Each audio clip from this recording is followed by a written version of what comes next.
اليوم بنشرح لكم عن الخميرة الطبيعية والخميرة الفورية، وش الفرق بينهم وكيف نستخدم كل وحدة. الخميرة الطبيعية هذه اللي نسميها العادية لازم تذوبينها أول شيء في موية دافية وتاخذ وقت أطول عشان ترفع العجينة، تعطي نكهة أقوى، وكثير ناس يفضلونها لأنها أخف على المعدة والهضم معها أريح. أما الخميرة الفورية هذه مرة سهلة، تحطينها مع الدقيق على طول، ما تحتاج لا تذويب ولا شيء وتشتغل بسرعة، مناسبة إذا كنتي مستعجلة أو عندك طلبات كثيرة. وبالنسبة للأضرار، الإكثار من الخميرة أي نوع ممكن يسبب نفخة وغازات عند بعض الناس، وبرضو إذا ما خليت العجينة تتخمر وقت كافي يطلع الخبز تقيل، فلا تستعجلين عليها.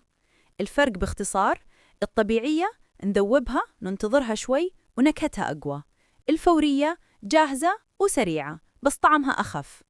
وبالنسبة لنا في خمير، إحنا نشتغل أغلب معجناتنا بالخميرة الطبيعية عشان نضمن الطعم اللي يرضيكم والقوام اللي تحبونه. تابعونا عشان تشوفون باقي أسرار المخبوزات وطرقنا اللي نشتغل فيها.